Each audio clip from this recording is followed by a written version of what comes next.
welcome to the channel. My name is Ash and I'm here with a review for Spellcaster University on Xbox.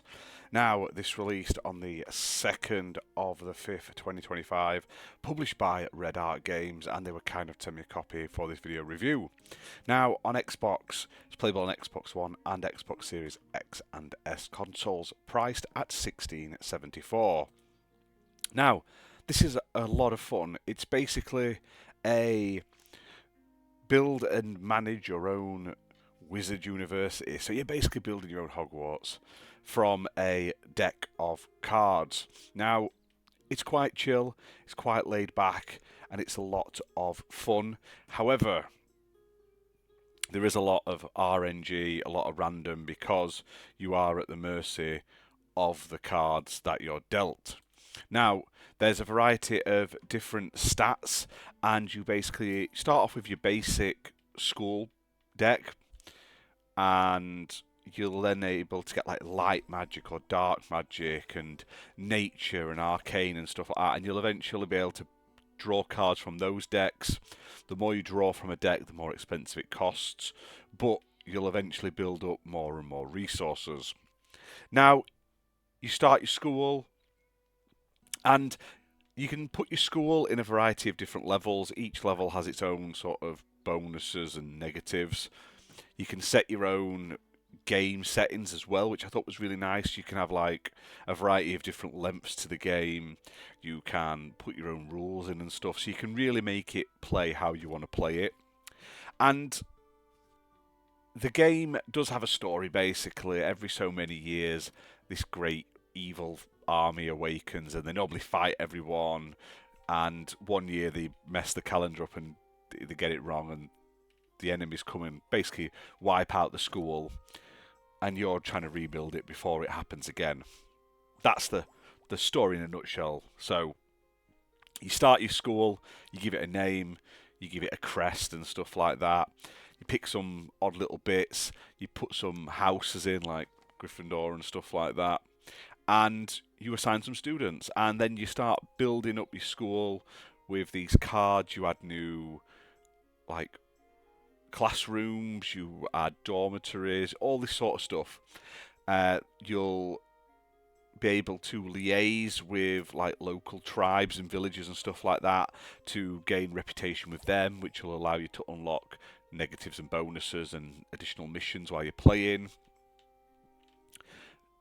Students will come and learn, and you'll hire teachers, and you'll be able to upgrade your school as you go. Maybe you want to improve your teachers, maybe you want to put some like shackles on your wall to make the students behave better, that sort of stuff. Now, every so often the students will graduate, and you'll get like renown depending on how well they do. And the better your renown, the better stuff you can get, basically. Now, when you pick your school and your level and everything, you do have like quests to carry out, but you can just play the game through like the many years until the enemy attacks.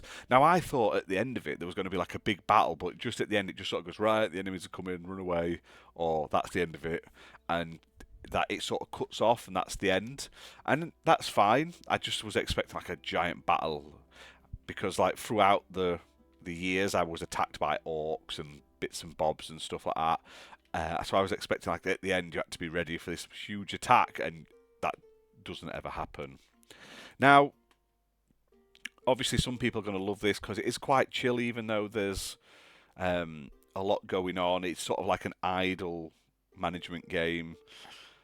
You can increase all of the stats from your students and your rooms and stuff by things you place in them, so you can get like mythical creatures, dragons and phoenixes and stuff. You can put banners up and all this sort of stuff, and all of them affect the stats and what your students learn, what can they be taught and stuff like that as you're playing it.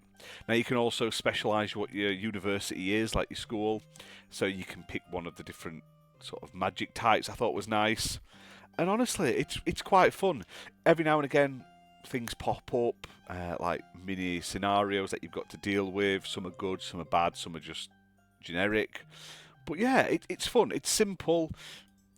I just played it on the normal sort of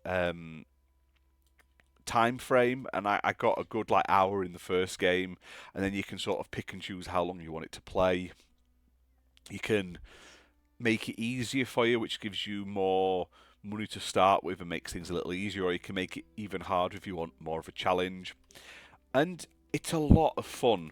Graphically, it's kind of low poly, blocky, but because you're zoomed out a lot of the time, you don't really notice it. It's when you zoom in, you've got to really be able to see what's going on. You can speed up the game. I sped mine up quite a lot because I like it a bit more fast paced, or you can watch it over the years progress. Now, you place all your rooms as like blocks and stuff like that, and it's quite cool to see how the school progresses. It is a little finicky placing the rooms, but eventually you will get used to it. And you eventually want to get as big a stars as rating as possible, like from 1 to 3 stars. The better you set your school up based on your like goals and stuff, the higher chance you are of getting that 3 stars. But like I say, it's still all down to that RNG and depending what you pull. You can craft items and stuff if you get the right materials later on and you have the right things to use. And you can manage all of like your school and see all the details, like which your students are doing well, your teachers and all that sort of stuff, by going into like the headmaster's office and sort of clicking on all the information. So yeah, this is a fun little game. I had a lot of fun playing it. It's not going to be for everyone. I get that. The RNG will make it a little bit awkward. But I did like the characters. I did like that there's a bit of humour thrown in there. Fans of Wizarding Worlds will absolutely enjoy it completely. And it's priced at £16.74 on Xbox. It's also available on other platforms as well.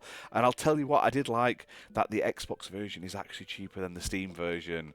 So that's cool because it saves you a little bit of money. Normally the Steam version's more expensive, whereas on Xbox, for a change, we're getting a much better deal. So anyway guys, hit that like button, hit subscribe, and I'll see you soon for more gaming content. Thanks for watching.